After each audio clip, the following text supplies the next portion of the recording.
Glória a Deus. Coisa linda. Quantos estão com uma santa expectativa? Glória a Deus. Abra sua Bíblia comigo. 1 Reis, capítulo 16, versículo 30.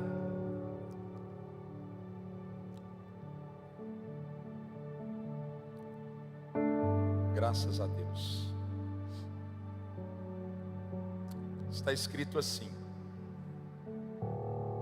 e fez Acabe, filho de Onri, o que era mal aos olhos do Senhor, mais do que todos os que foram antes dele. Só até aqui. Quero falar um pouquinho hoje sobre decretos que aceleram destinos. Decretos que aceleram destinos. Amém? Estenda as suas mãos, você pode me abençoar. Nós acreditamos nessa casa no cumprimento de Lucas 6,38, que está escrito: dai-vos será dado. Libere uma palavra sobre mim, você pode fazer isso?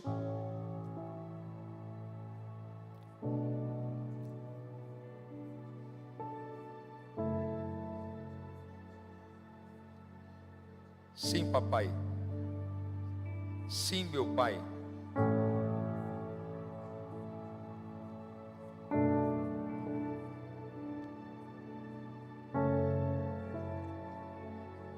Você pode aumentar o timbre da sua voz. Paizinho querido, nesta noite nós queremos que o Senhor libere uma porção nova sobre este lugar. Tu és o Deus que se move por intermédio da neblina. Tu és um Deus que se move por intermédio do vento.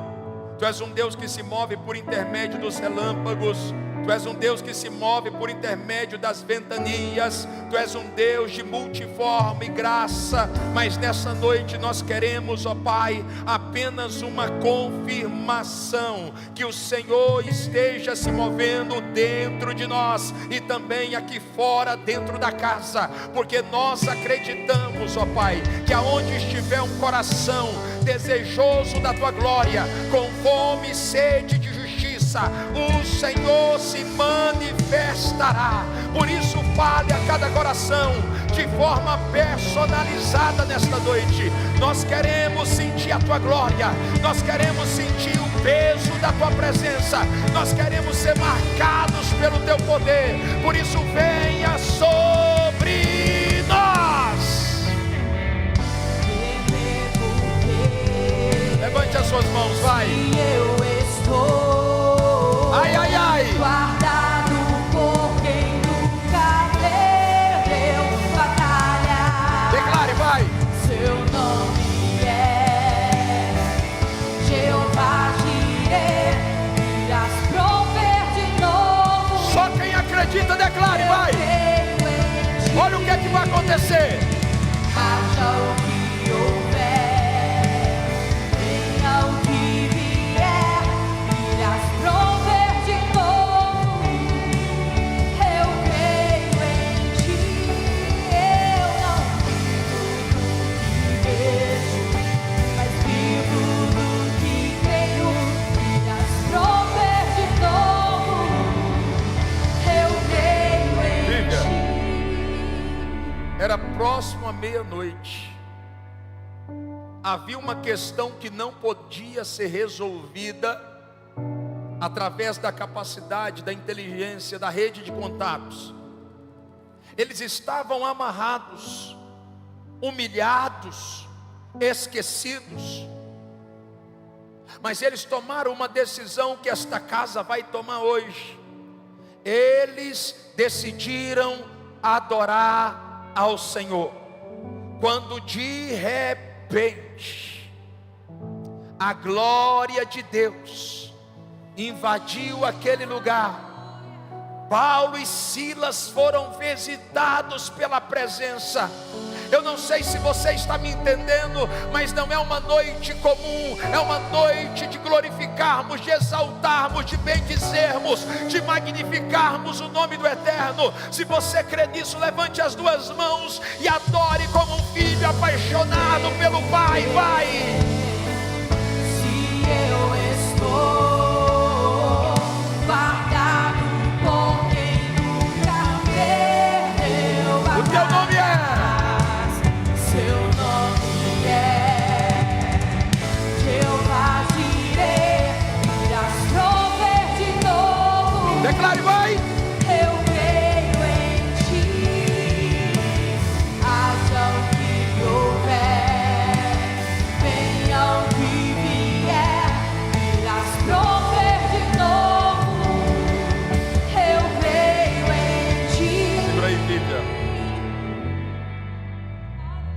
falar um pouquinho sobre, iniciando, para que entendamos melhor o contexto do texto que lemos, sobre o fator histórico e geográfico em que Israel se encontrava. Israel tinha sido fracionado em duas partes, em duas nações, Reino do Norte e Reino do Sul. O Reino do Norte, a partir dali, passaria a ser chamado de Reino de Israel, cuja capital seria Samaria. O Reino do Sul se tornaria o Reino de Judá, cuja capital seria Jerusalém. Abaixo do Reino do Norte nós temos 10 tribos. Abaixo do Reino do Sul nós temos apenas 2 tribos, a tribo de Judá e a tribo de Benjamim. Acabe se assentou na cadeira de rei do Reino do Norte. O texto bíblico vai dizer que Acabe não é rejeitado por Deus pelo fato de ter se casado com Jezabel. Não. A Bíblia vai dizer que antes mesmo deste ato, ele já era considerado por Deus o pior de todos os reis que se assentaram na cadeira de Israel até aquele dia. O texto bíblico vai dizer que ele se casa com Jezabel.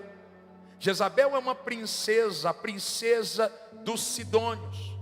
Ela é filha de Etbaal. Etbaal é o rei dos Sidônios. Ele é sacerdote de Baal. Também Jezabel é sacerdotisa de Azera ou Azira.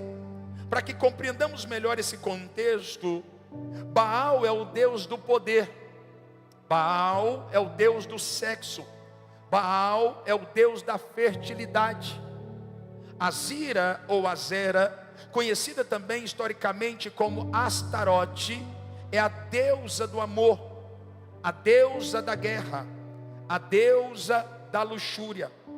Ambas as divindades eram adoradas por intermédio do sexo explícito e também da entrega de crianças vivas na presença e no altar destes deuses. O texto e a história vai dizer que naquele período o cenário era tão escabroso que o templo de Baal, ele tinha a faceta física de um pênis. Já o templo de Azira ou Azera, ele tinha a característica evidenciada de uma vagina. Quando os sacerdotes de Baal se deitavam com as sacerdotisas de Azira, ao nascer as crianças, essas crianças eram entregues vivas para serem queimadas e muitas vezes fritadas, com o propósito de ser entregue como mecanismo de adoração ao deus Baal e à deusa Azira. Jezabel é uma mulher tão diferente do comum, que 2 coisas ou 2 intenções ela tem imediatamente ao se assentar na cadeira de rainha de Israel. A primeira proposta desta mulher era importar a cultura dos sidônios e trazer essa cultura para Israel. O propósito era ofuscar a luz de Deus que havia nesta cidade. O propósito era afrontar aquilo que o Senhor estava tentando construir na nação por intermédio da introdução de uma cultura pagã. O casamento de Jezabel com Acabe, ele representa a aliança entre o santo e o profano. A segunda decisão que essa mulher toma, a partir do momento que se assentou na cadeira de rainha, ela decide matar todos os profetas da nação. Porque matando os profetas, ela calaria a voz profética da nação. Se você pode, levante a sua mão direita comigo e declare bem forte: eu sou uma voz profética para liberar decretos e mudar destinos. As trevas não podem calar a minha voz. Quem está aqui, diga glória a Deus. Pastora Jordana, essa mulher é tão demoníaca, mas tão demoníaca, que a história diz que os reis tinham um palácio de inverno. Chegando ao palácio de inverno, ela olha ao lado do palácio, ela avista uma linda vinha. Ela se impressiona com a beleza da vinha. Ela vai até o seu proprietário de nome Nabote e ela propõe comprar a vinha. Nabote diz que não pode vender, porque aquela propriedade é o resultado de uma herança. Ele é um seguidor das leis sacerdotais deixadas por Moisés. E uma das leis dizia que toda propriedade que fosse adquirida por intermédio de uma herança, ela não podia ser vendida senão para um membro da família. Ele decide não vender, e esta mulher manda matá-lo apedrejado imediatamente por causa da sua negativa. Dias depois, a Bíblia diz que o rei Acabe, ele decide ir para a guerra. Era costume dos reis daquela época, antes de descer para a guerra, consultar os profetas. Acabe então vai consultar os profetas do seu reino. O primeiro profeta olha para Acabe e diz: Acabe, pode descer para a guerra, porque Deus é contigo.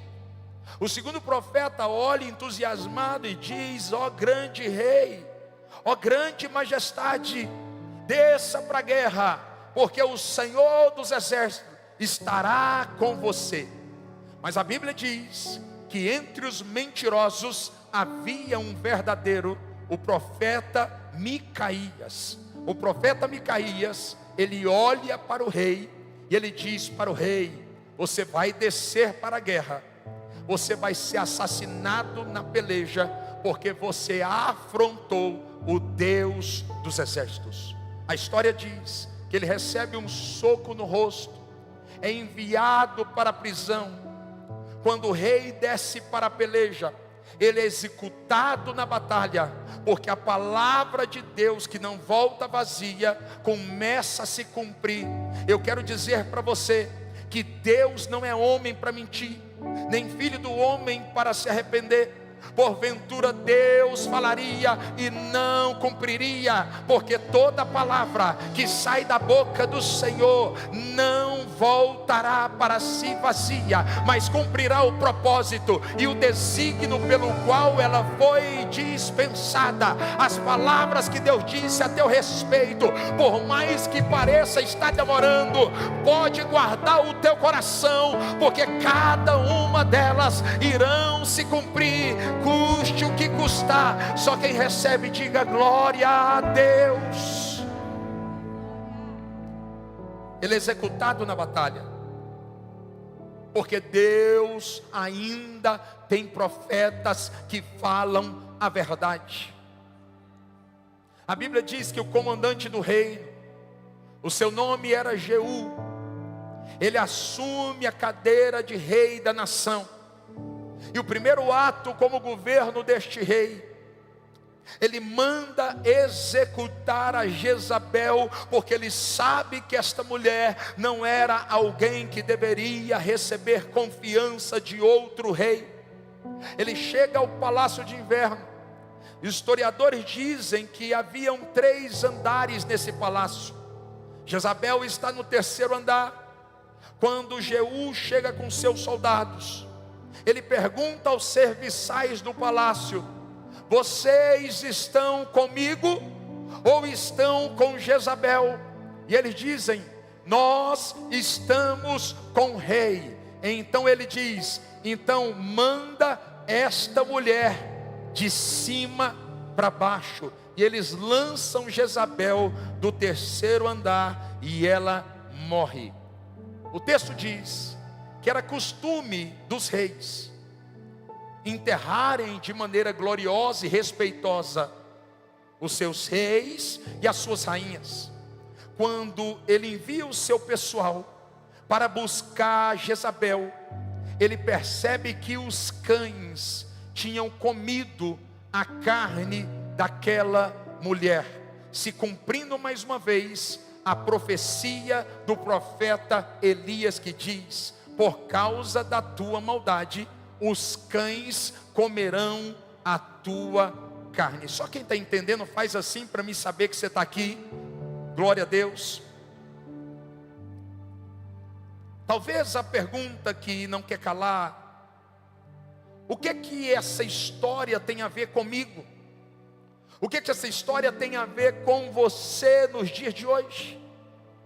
Qual é a ligação, qual é a conexão da história de Jezabel com a minha e com a sua? A história vai dizer que esta mulher morre. Ela está inserida no contexto da antiga aliança. Só que a Bíblia vai dizer em Apocalipse, no capítulo 2, no versículo 20, que o Senhor vai bradar através de João, em uma revelação à igreja de Tiatira, dizendo assim: mas algumas poucas coisas tenho contra vocês, porque vocês deixam Jezabel, mulher que se diz profetiza, enganar aos meus servos. O que o Senhor está dizendo é: Jezabel se foi, mas essa mulher era tão maligna, mas tão maligna, que depois da sua morte, todas as vezes que Israel passava por um período de dificuldade, na área sexual, na área da adoração de falsos deuses, na área de insubordinação, isso era atribuído ao espírito de Jezabel que operava sobre a nação. O que o Senhor está dizendo é que Jezabel não existe mais, mas a entidade que operava por intermédio daquela mulher, ela tem trabalhado não apenas no seio da igreja, como também dentro das nossas casas, dentro das nossas empresas e nas plataformas que o Senhor nos confiou. A palavra Jezabel, ou nome próprio Jezabel, significa sem nobreza alguma.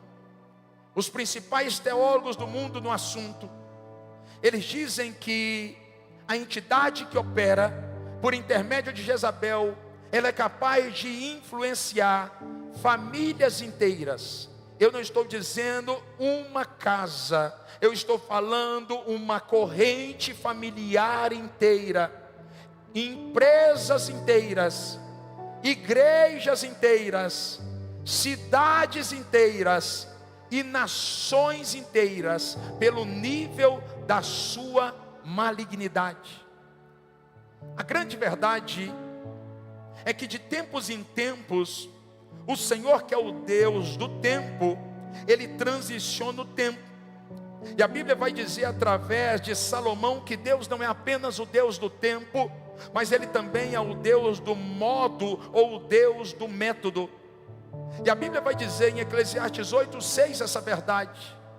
E nós sabemos que todas as vezes que Deus muda um tempo, Deus adiciona um novo método, porque as roupas do verão não servem para o inverno. Eu vou repetir: porque as roupas do verão não servem para o inverno. E a história vai dizer que todas as vezes que o Senhor transiciona um tempo, o diabo, que não cria, mas que copia, ele observa as movimentações do eterno, para que também ele possa transicionar as suas ações.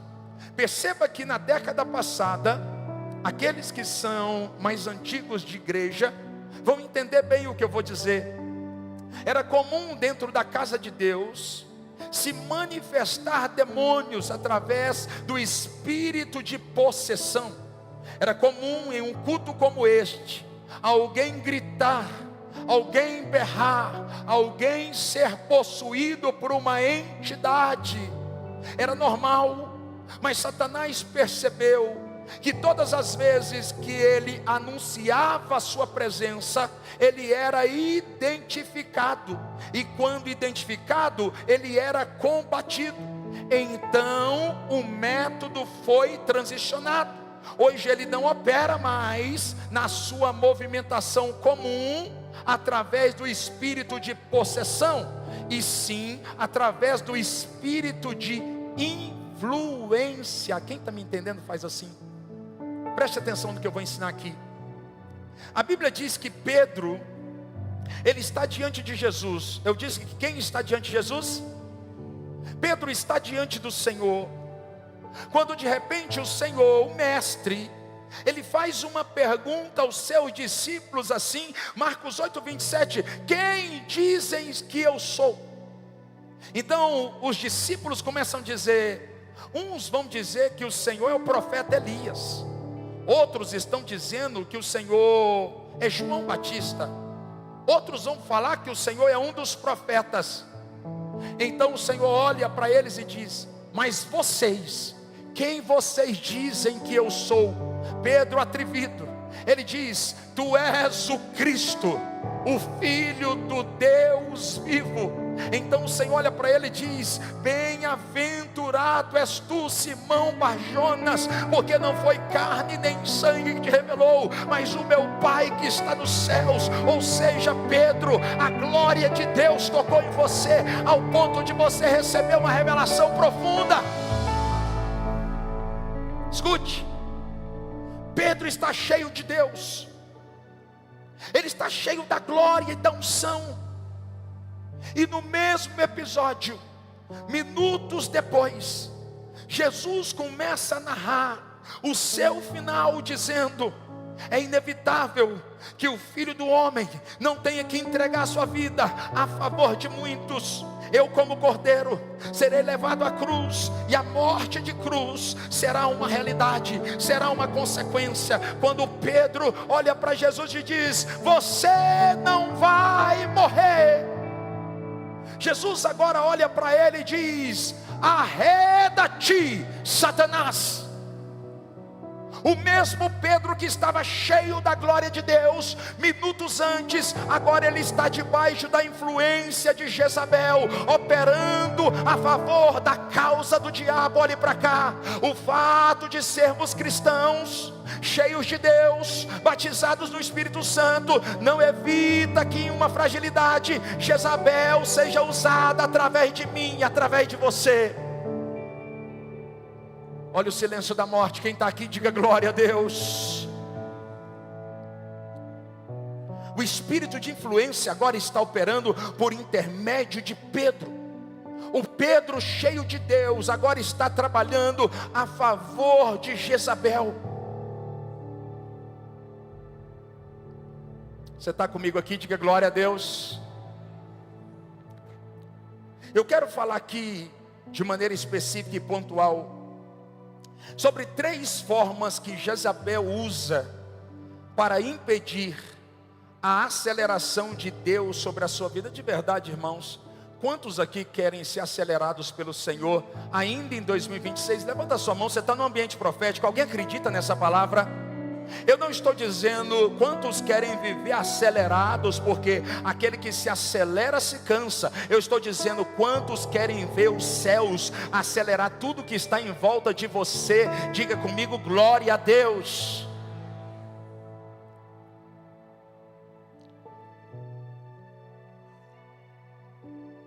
A primeira forma que Jezabel tem usado para impedir a sua aceleração e a minha na condição de cristãos é matando os profetas. Diga comigo, matando os profetas.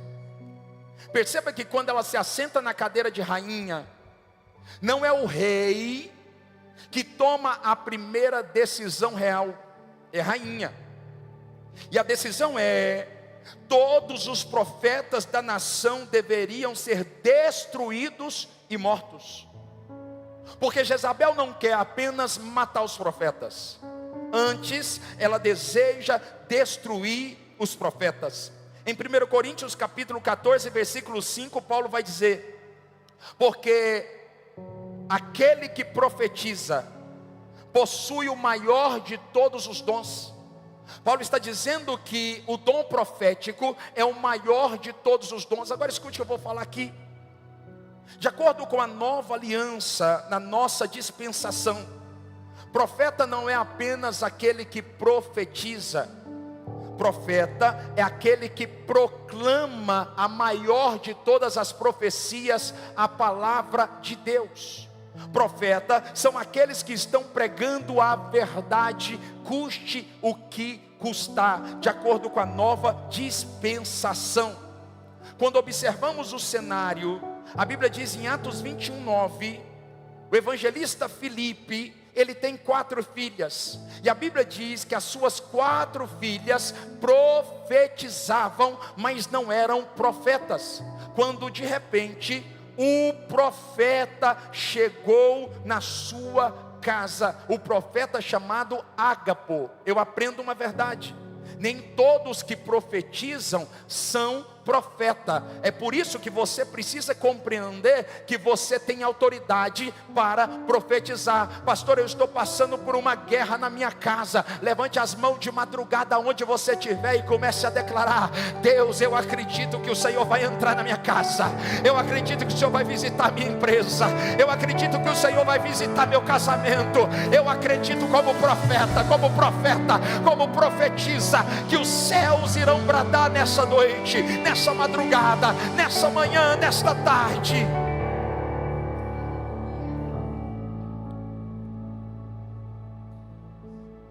Por que Jezabel deseja destruir, matar os profetas? O profeta Zacarias nos responde. Zacarias 13:7, e na parte B do versículo ele vai dizer: fere o pastor e o rebanho se perderá. Profetas são referências espirituais. Profetas são aqueles que Deus levantou com o propósito de falar aquilo que está no seu coração. Quando Jezabel consegue tocar em um profeta, ela consegue tocar em muitos. A estratégia de Satanás é destruir os profetas desta geração. E existem 3 formas que Jezabel tem utilizado para destruir os profetas do Brasil. A primeira forma que ela tem utilizado é associando os mesmos ao mundo. A palavra associação fala de sociedade. É quando um profeta desiste de falar a verdade e ele começa a falar aquilo que traz resultado. E ele começa a pregar aquilo que as pessoas querem ouvir. Perceba que quando o rei Acabe decide ir para a guerra, ele já tem o endereço dos profetas que falam aquilo que ele quer ouvir.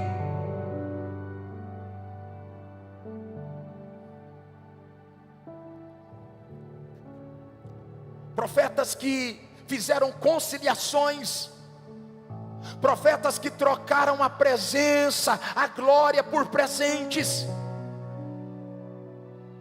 Segundo, através de destruição moral, calúnia, difamação, para destruição da credibilidade profética.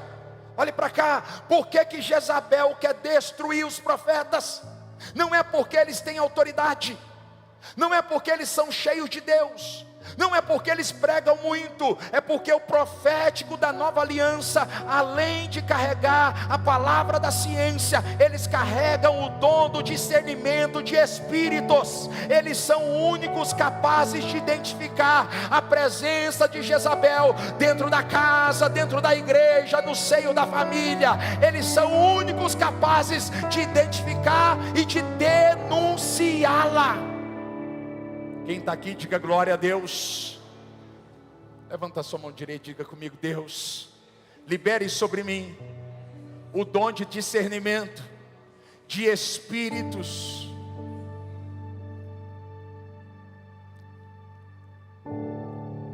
Eu recebi hoje a notícia de um pastor, eu não conheço. E esse pastor, ele endividou a igreja em alguns milhões. E quando eu abri a notícia, porque foi endereçada por um amigo, eu comecei a observar as centenas de cristãos. Eu não estou dizendo de homens e mulheres que não conhecem a Deus, mas de cristãos invalidando o ministério daquele profeta sem conhecê-lo. Olhe para cá, preste atenção, é sério o que eu vou dizer. José foi caluniado.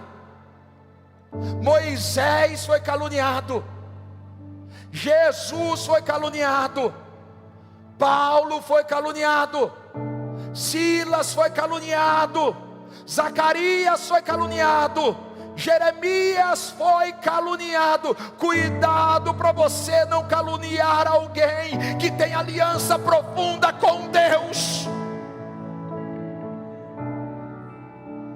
Lucas capítulo 17, versículo 1 é uma verdade absoluta sobre nós, e o texto vai dizer assim: ai pelo meio de qual vier os escândalos, é melhor este pegar uma corda, amarrar no pescoço, colocar uma pedra e se lançar ao mar, do que desviar um dos meus pequeninos. Alguém pode estar pensando: pastor, o senhor agora está estabelecendo apologia a ladrões que estão no altar em nome profética. Não, eu não estou defendendo ninguém, mas eu também não quero ser porta de escândalo daquilo que estão fazendo. Olhe para cá, nós não podemos permitir que os pequeninos saiam da igreja machucados, destruídos, por causa da multiplicação da vergonha dos profetas.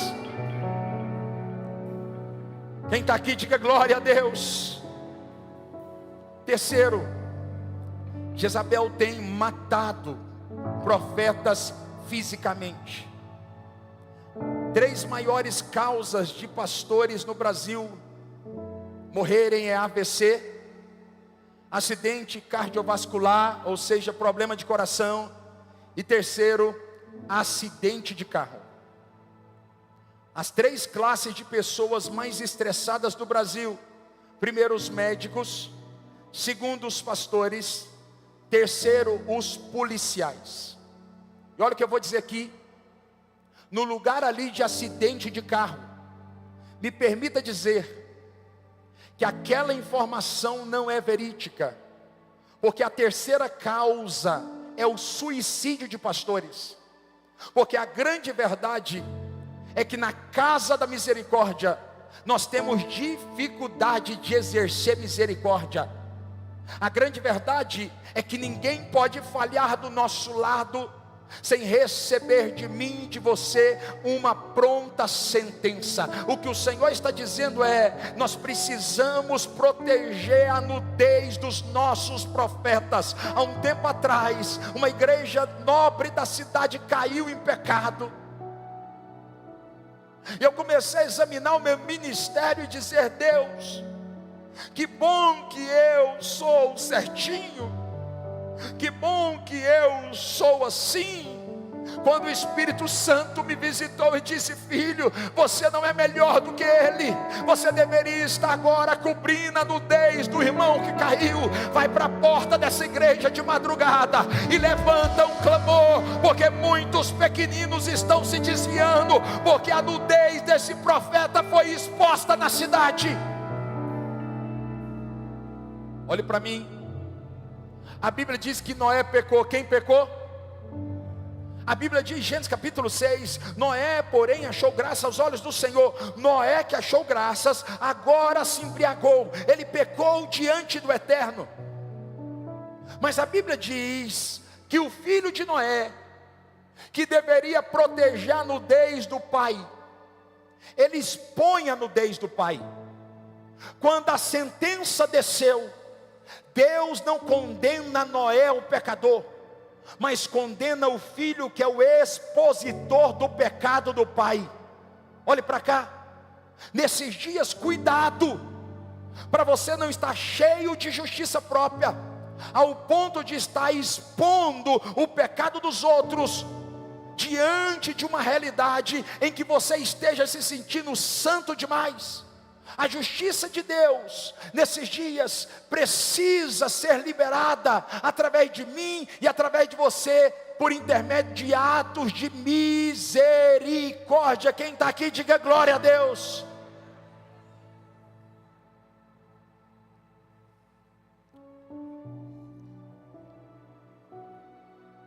Há um ano atrás, um jovem me procurou, dizendo que estava adulterando. Ele não é daqui. Ele estava fazendo o quê? Ele era casado, bem casado. Quando ele entrou no gabinete, ele entrou sabendo que seria executado por um pastor. Ele não tinha outra expectativa. Quando ele olhou para mim e começou a chorar, eu disse para ele: entenda uma realidade.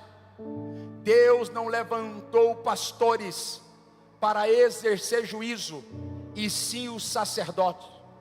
Os sacerdotes levam a causa do povo para Deus, mas apenas o justo juiz é capaz de julgá-la. Eu não estou aqui para julgar a tua causa, eu estou aqui para suplicar a Deus por você e pela tua casa. Sabe o que aconteceu? O Espírito de Deus desceu no gabinete. Este jovem se humilhou. Eu acompanhei por 6 meses. Ele foi tratado, se humilhou diante da esposa, confessou o seu pecado, e hoje está vivendo uma vida sem culpa, sem amarras, porque na casa da misericórdia, alguém entendeu que é tempo de exercer misericórdia e não juízos. Você está me entendendo? Diga glória a Deus. Você está aqui? Segundo lugar,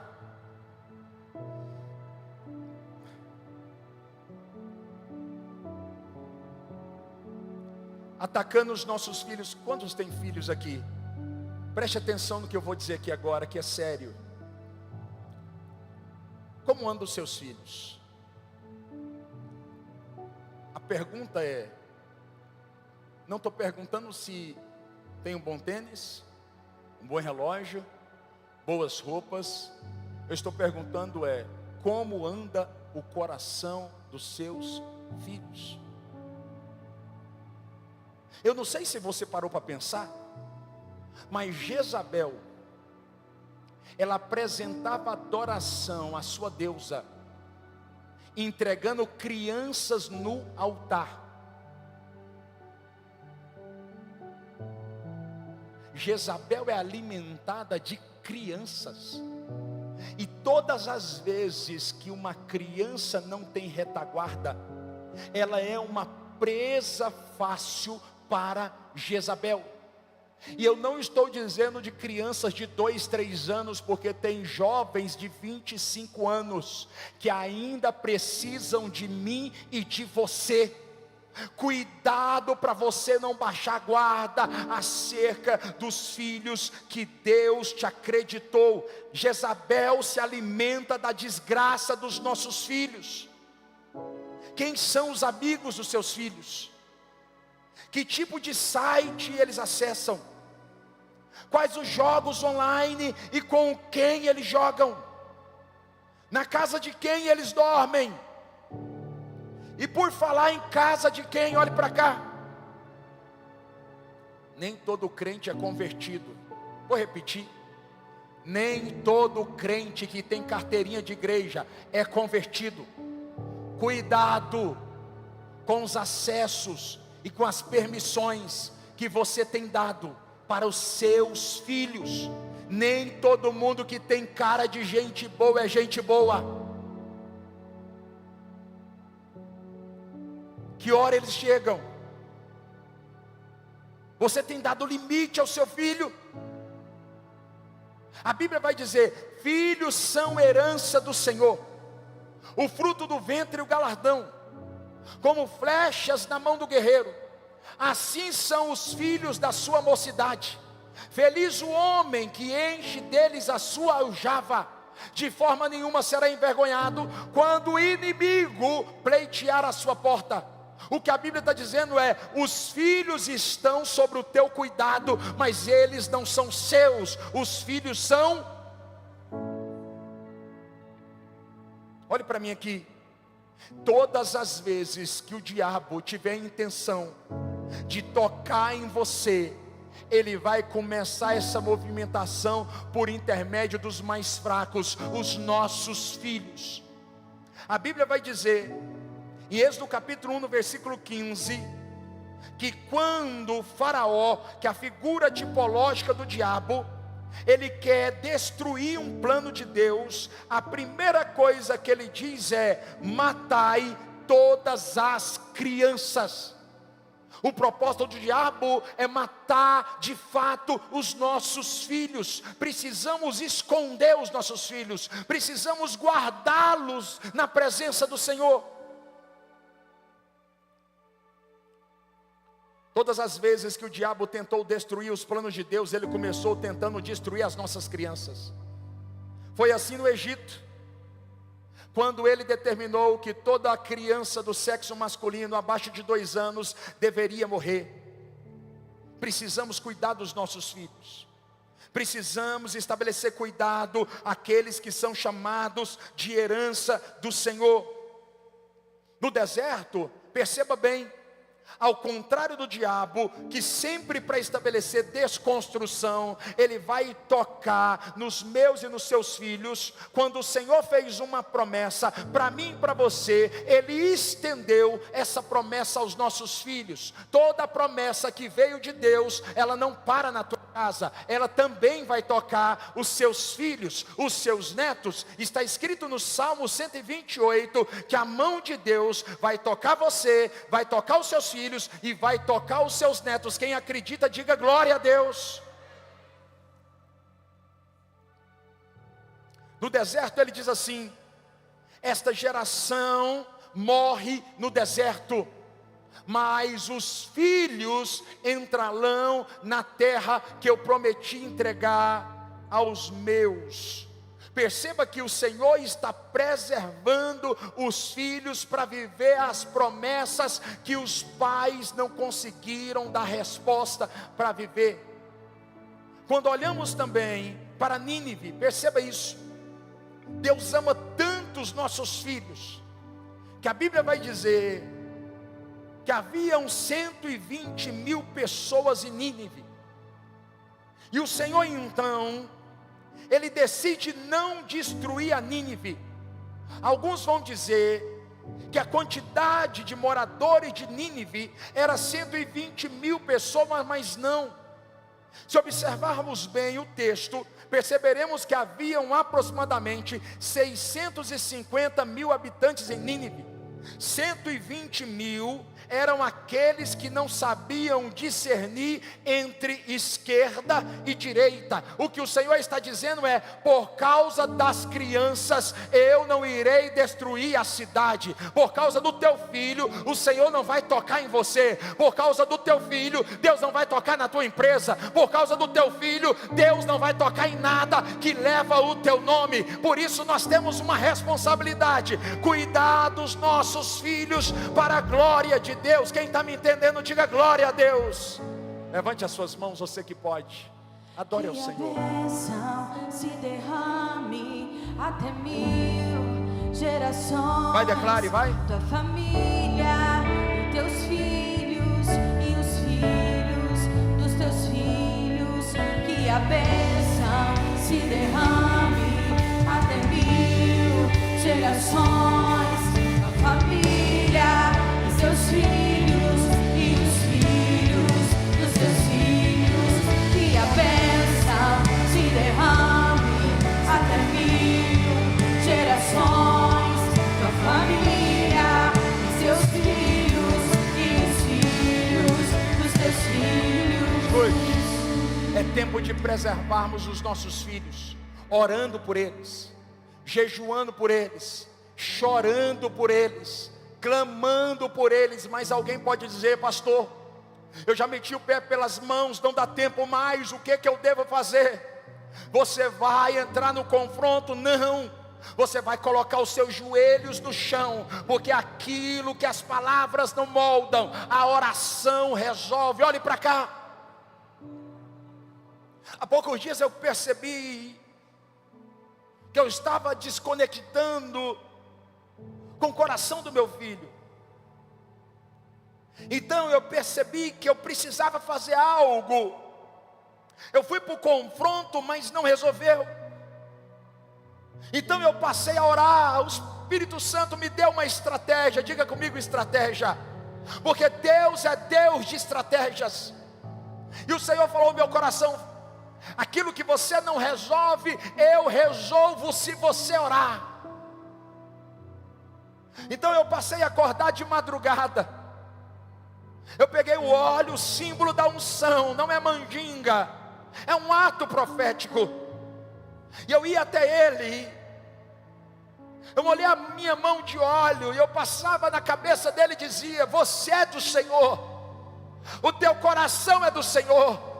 Não cabe rebeldia dentro de você. Você foi separado no ventre, você foi consagrado. Eu quero profetizar: você vai presidir com os presidentes, governar com os governadores, dirigir com os diretores. Nunca vai se desviar nem para a esquerda, tampouco para a direita. E eu dizia: Deus, reconecta o meu coração com o coração do meu filho, reconecta o meu coração com o coração do meu filho.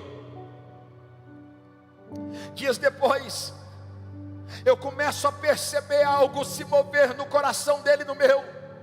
Porque aquilo que você não consegue resolver, Deus resolve quando você decide se humilhar na oração. O que o Senhor está dizendo é tempo de cobrir os nossos filhos com o poder da oração. É tempo de liberar palavras proféticas e unção da parte de Deus, para que os nossos filhos sejam guardados e protegidos pelo poder de Deus. Quem está comigo, diga glória a Deus. Você que é pai, levante a mão.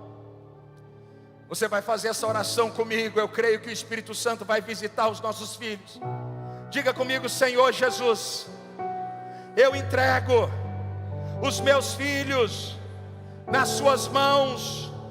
Mais forte declaro que toda ação de Jezabel contra eles caia hoje, em nome de Jesus. Eu creio que eles serão e viverão tudo aquilo que o Senhor sonhou, e que ninguém será capaz de paralisar a obra que o Senhor dispensou sobre eles. Papai, coloca a mão assim. Paulo diz assim: as minhas pregações não são apenas fundamentada em sabedoria humana, mas em manifestação do poder de Deus. Na autoridade do nome de Jesus, eu declaro que todo espírito de rebeldia que tem operado dentro da tua casa contra os seus filhos agora, não é um pedido, é uma palavra de ordem, em nome de Jesus, sai! É uma palavra sem direito de retorno, tampouco de transferência. Que toda ação das trevas dispensando rebeldia seja afrontada pelo poder de Deus, em nome do Pai, do Filho e do Espírito Santo. Papai e mamãe, coloca a mão assim. Vou dispensar uma palavra. Se for para você, pega, se não, não pega. Eu declaro que nenhum incircunciso vai se relacionar com teu filho, nem com a tua filha. Deus vai separar o garoto e a garota certa para os nossos filhos. Ninguém vai bater na porta da nossa casa para tirar os nossos filhos do altar. Eu profetizo em nome de Jesus que todo laço, toda arapuca do diabo, em nome de Jesus, seja desfeita agora pelo poder da palavra de Deus. Quem recebe, diga glória a Deus. Você está comigo aqui? Diga glória a Deus. Terceiro e último, eu quero terminar aqui. Paralisando as nossas ações. Como que Jezabel impede que o Senhor acelere você? Paralisando as nossas. Olhe para cá. Nós estamos fechando o primeiro trimestre do ano, sim ou não? Já parou para pensar quantas coisas em apenas 3 meses você começou e não E não? Você está aqui?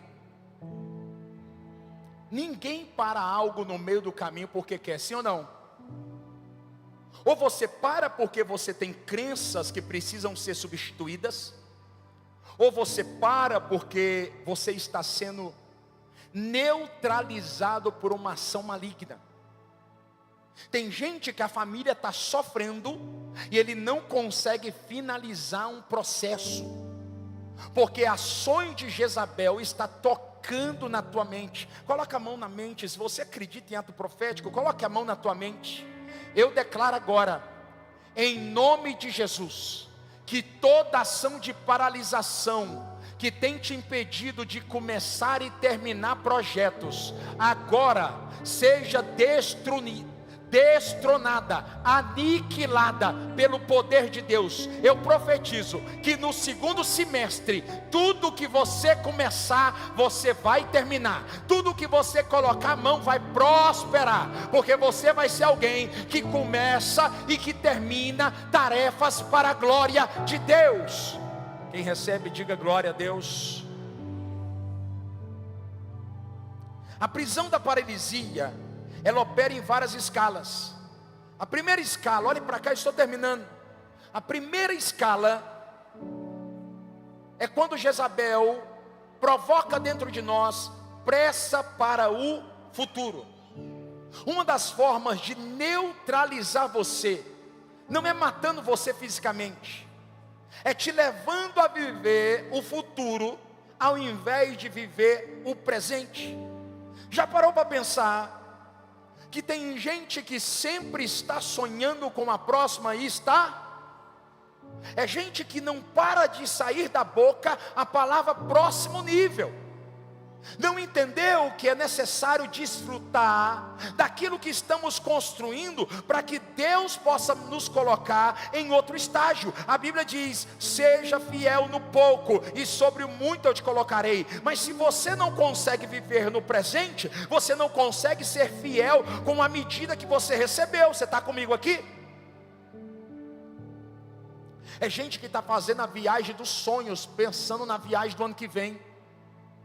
É gente que Deus já deu uma empresa extraordinária e ele já está pensando no próximo nível. Não consegue desfrutar aquilo que está vivendo agora.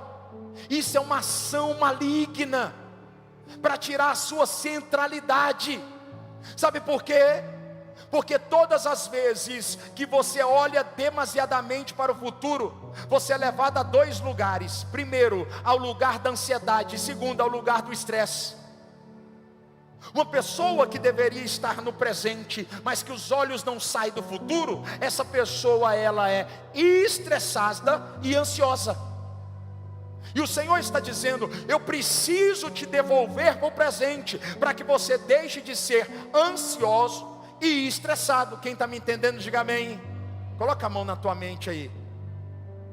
Espírito Santo, devolve ele agora para o presente. Devolve ela agora para o presente.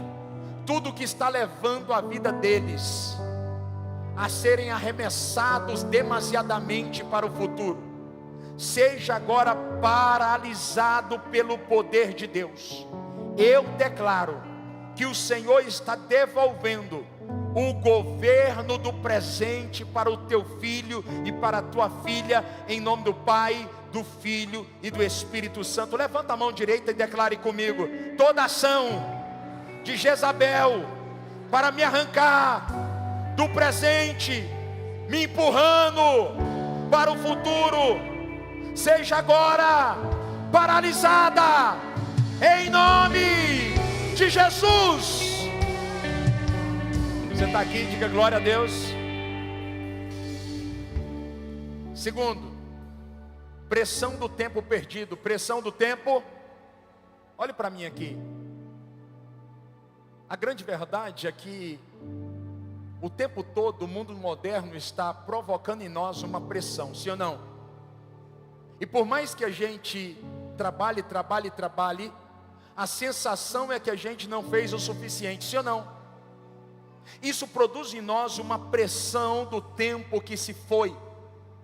E se eu disser para você que o diabo é especialista em trabalhar de forma ilusória, trazendo ilusões para mim e para você, para que sejamos arremessados e pressionados a querer estar andando sempre em alta velocidade. É gente que está dizendo: não vai dar tempo, eu estou velho demais, é tarde demais para recomeçar, eu não consigo mais reconstruir. Olhe para mim, se homens sem o Espírito Santo são capazes de fazer isso, você com o Espírito Santo é imparável. Olha o que a história diz. Existe uma empresa do Coronel Sanders, KFC. Quem conhece a KFC? Para você ter uma ideia, aos 65 anos, ele começou a franquia. Quantos anos? Você está velho demais. Você realmente está velho demais. Não é cristão, não tem o Espírito Santo, e aos 65 anos, ele encontrou forças para poder fazer o que a maioria não está disposta a. Ray Kroc, com 52 anos, ele faz sociedade com os irmãos McDonald. Com quantos anos? Com 52 anos, eles começam o maior projeto de franquia do mundo. Donald Fisher, dono da Gap, começa a sua primeira loja com 40 anos. Quantos anos? Você está velho demais. Roberto Marinho, dono da Rede Globo, ele começa a Rede Globo, ele funda a Rede Globo com 61 anos. Quantos anos? Olhe para mim aqui, por favor, me dê tua atenção. Porque o diabo, ele é ilusionista. O tempo todo ele vai vender para você que não dá tempo mais. A Bíblia diz que Moisés, ele tem 80 anos. Quantos anos? 80 anos quando ele vai começar a viver o propósito. Quantos anos? Olhe para cá. Olha a situação de Moisés. Salmo 90 é o salmo do lamento de Moisés. Ele vai dizer no versículo 10: os dias de um homem são 70 ou 80. O que passa disso é canseira e enfado. Moisés não está falando de você. Moisés está falando dele. Ele está dizendo: eu vou completar 80 anos e nem ovelha eu tenho. Eu estou cuidando das ovelhas do meu sogro. Esse homem está totalmente ofuscado, sem direção. Ele não sabe mais o que fazer. A sua alma está gritando. Quando Deus olha dos céus, ele percebe: Moisés não tem mais vigor. Ele tem 80 anos, mas ele tem uma coisa que eu preciso para fazer um homem viver: a aceleração. Ele tem um coração pronto para viver o propósito. A pergunta que não quer calar é: como anda o teu coração? Com 80 anos, Deus olha para esse homem e ele vai se tornar o maior líder da história da nação de Israel. Ele é velho, mas o coração está pronto. Caleb tem 40 anos quando Deus lhe faz uma promessa. Quantos anos? Só que a Bíblia diz que Hebron, a terra da promessa, só foi dada a Caleb quando ele completa 85 anos. Olhe para mim. Quantos anos? Olha a resposta de Caleb: quando Deus me entregou a chave de Hebron, eu era com 85 anos, eu tinha o mesmo estado, a mesma capacidade, o mesmo vigor de quando Deus me fez a promessa. Ele está nos ensinando um princípio para nos mantermos em alto nível. Ele está dizendo: durante 45 anos eu não tirei os olhos da palavra que Deus disse que iria cumprir sobre a minha vida. Só se cansa e se fadiga aqueles que tiram os olhos da palavra que o Senhor disse que cumpriria sobre você. Por isso a palavra de ordem para você é: não tire os olhos da palavra que Deus te deu. Se Deus disse que vai te fazer alguém grande, se prepare, apronte o cenário, cuide do seu coração, porque a parte de Deus está pronta, e no de repente a palavra irá se cumprir. Quem recebe, diga glória a Deus. Fica de pé em nome de Jesus.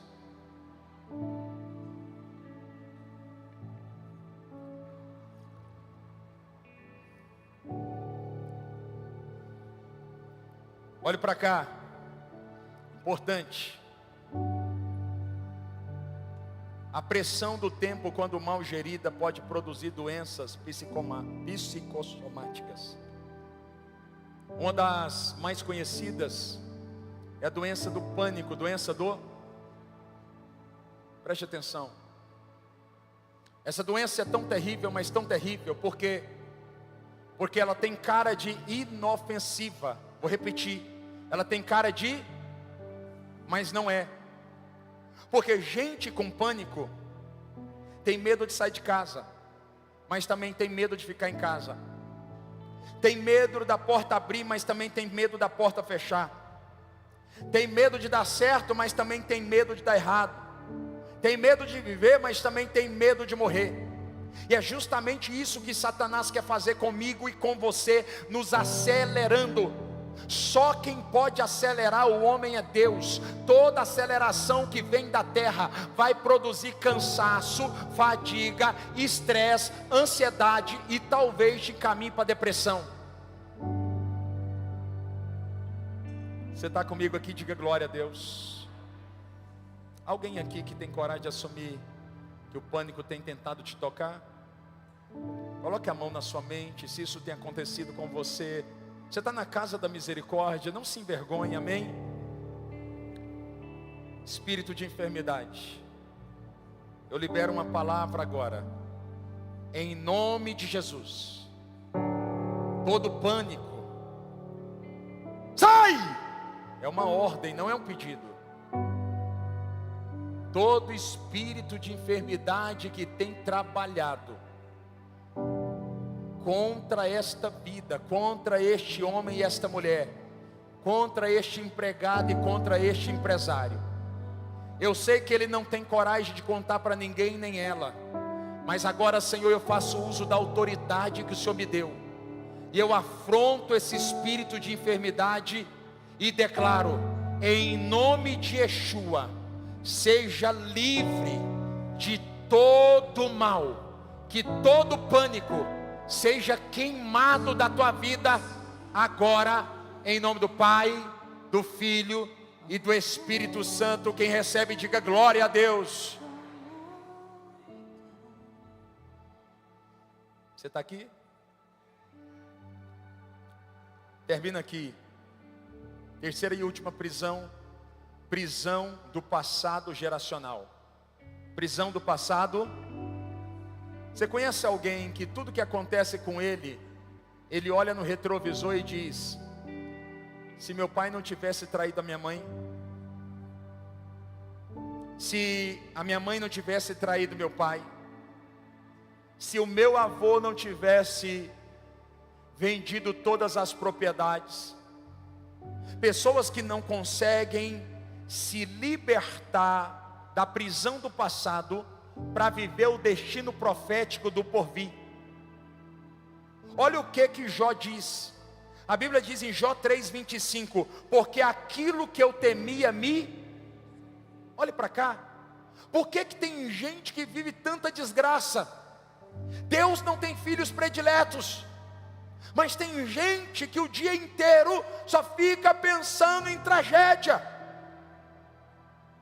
não consegue pensar em nada poderoso. Você viu agora? Os caminhoneiros vão parar. Você tem empresa? Não, não tem não. A empresa que você trabalha depende disso? Não. Por que você não está dormindo? Mas porque eu achei que essa notícia ia me impactar. Gente, que tudo que ouve vira uma sentença. Precisamos alimentar a nossa mente de coisas poderosas. Lamentações 3:21 está escrito: eu trago à minha memória aquilo que me dá esperança. Você precisa começar a sua segunda-feira pensando em coisas poderosas. É como assim: Senhor, eu sei que essa semana vai ser extraordinária, essa semana vai ser sobrenatural, novos clientes chegarão, novas vendas acontecerão, o Senhor vai descer na minha casa, os meus filhos serão benditos, algo sobrenatural irá acontecer. Você está me entendendo? Diga glória a Deus.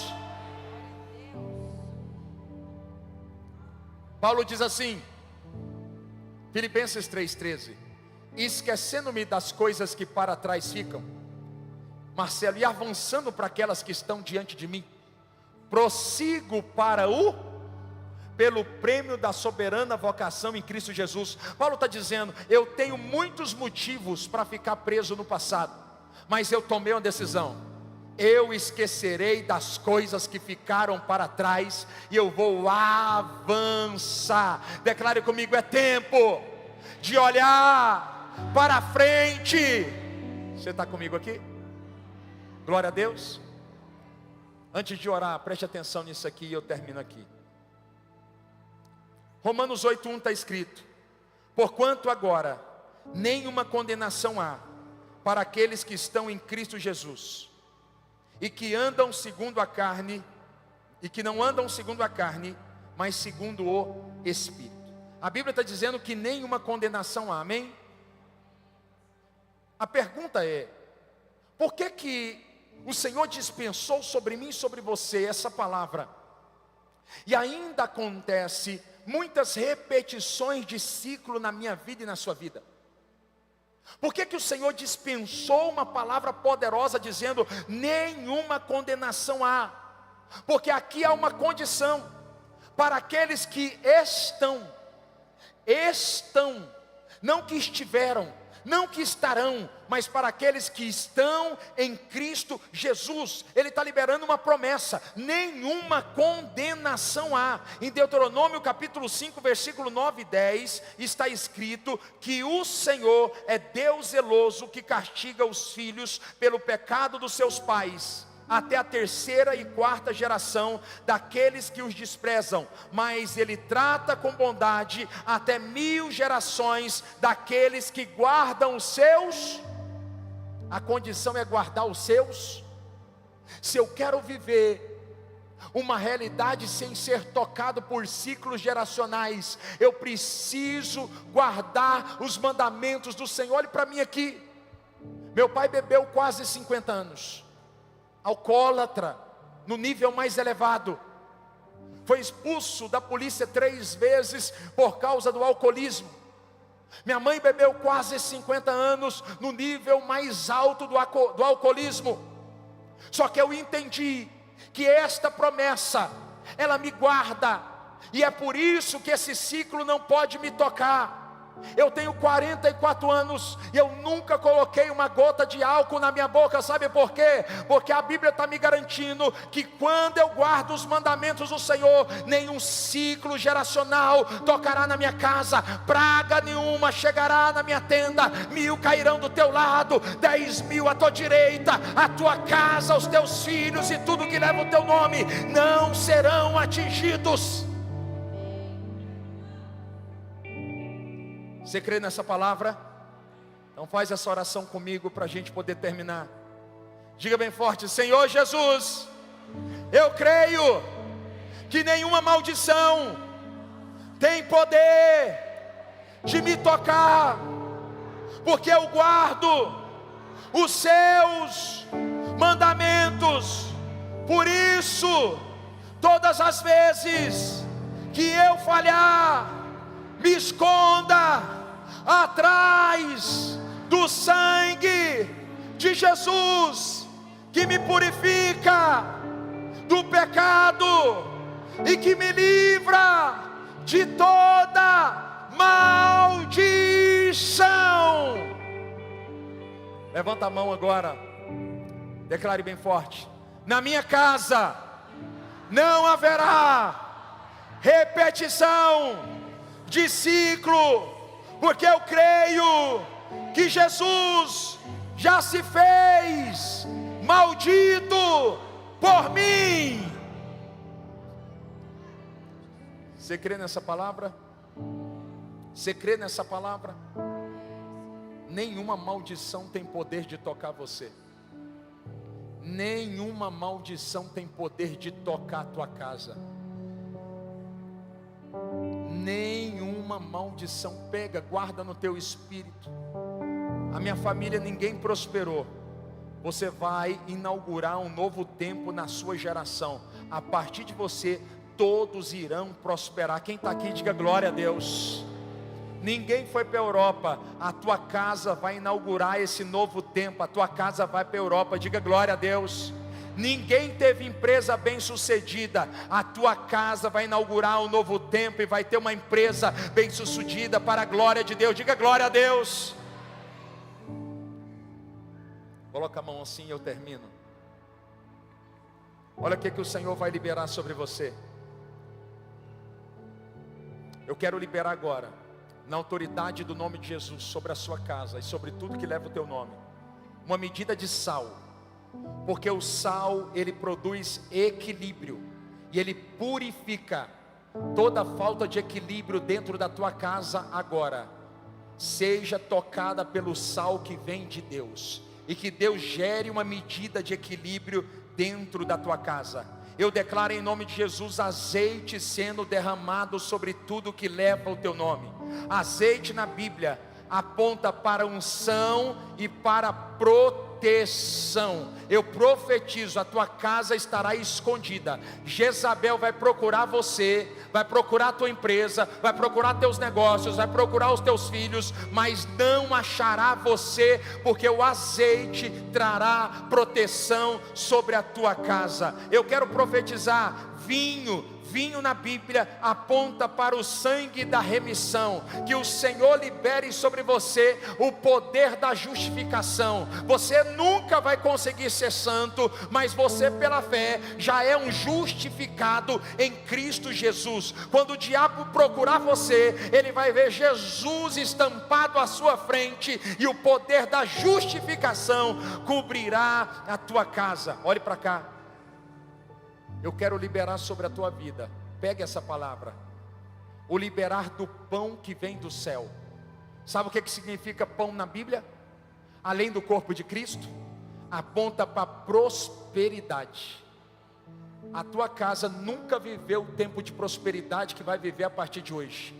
Eu profetizo pão descendo sobre os seus celeiros. Pega essa palavra, não é brincadeira não. Eu profetizo Deus liberando pão sobre os seus celeiros. O que ninguém da tua geração viveu de prosperidade, Deus vai inaugurar na tua família.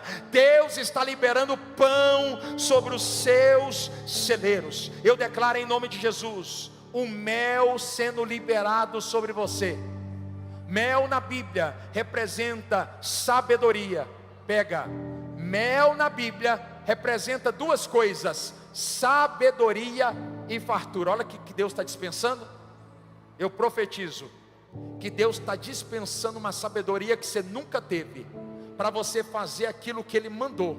Eu declaro uma sabedoria que vem dos céus. A Bíblia diz que Deus impartiu a sua sabedoria com Salomão, e eu profetizo que a sabedoria de Deus vai tocar em você, que a sabedoria que vem do alto toque na tua vida como nunca antes. Quantos empresários nós temos aqui? Levanta a mão. Pastor, por que você ora pelos empresários? Porque todo mundo só olha o carro que o empresário anda, mas quem nunca foi empresário não tem ideia como é difícil ser empresário no Brasil. Sim ou não? Eu estou liberando uma palavra, que o mel vai descer sobre a tua cabeça, e o que ninguém do teu segmento fez, Deus vai abrir a tua mente e vai te entregar uma visão de futuro. A sabedoria que vem do alto vai tocar em você, em nome do Pai, do Filho e do Espírito Santo. Diga comigo, glória a Deus. Por último, Eu declaro, o figo, olhe para cá, tem alguém doente aqui? Levante a mão. Seja da mente ou seja do corpo, preste atenção. O figo na Bíblia, ele aponta para cura emocional e cura física.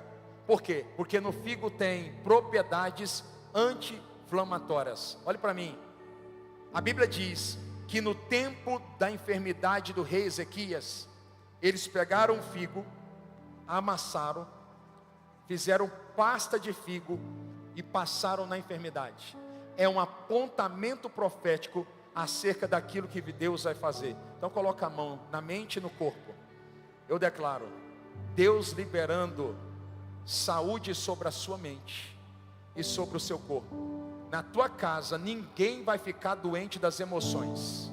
E se alguém estiver doente, eu profetizo, Deus está dispensando cura sobre a sua mente.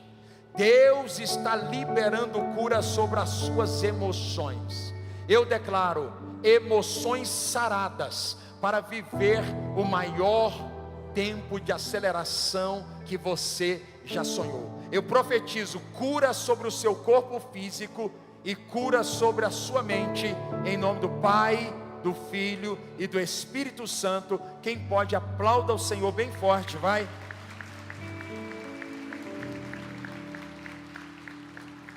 Você está aqui? Amém?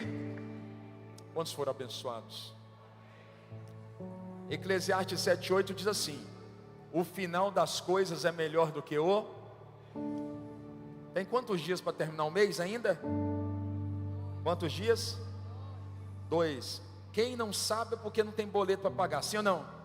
Quem tem boleto já falou, 2, pastor, 2, pastor, eu já peguei, tem boleto para pagar. Olha para cá, eu profetizo, Eclesiastes 7:8, ainda nesse final de mês, Deus vai surpreender a sua vida. Eu declaro que ainda nesses próximos 2 dias, Deus vai liberar surpresa dos céus para você. Porque está escrito que o final é melhor do que o começo, em nome do Pai, do Filho e do Espírito Santo. Quem recebe, diga amém. Coloca a sua mão assim, deixa eu abençoar você. Glória a Deus. Papai, nós queremos apresentar diante de Ti cada vida que esteve aqui e queremos despedir cada um dos irmãos debaixo dos seus cuidados. Que o Senhor agora conduza cada família para os seus lares ou para onde eles forem, e que o Senhor possa dispensar sobre cada um novo nível de unção. Nós cremos no poder da aceleração que vem de Deus. Por isso, ó Pai, que o Senhor nos ajude a viver o nosso propósito, sendo acelerado pelos céus e não acelerados pela terra. Eu declaro a bondade, a misericórdia e a graça do Senhor sendo dispensada sobre todos. Que a graça do Senhor, o grande amor de Deus e as consolações do Santíssimo Espírito atinja a tua vida de dentro para fora. Que Deus abençoe a tua semana. Vá em paz. Que Deus te abençoe. Aplauda ao Senhor em nome de Jesus.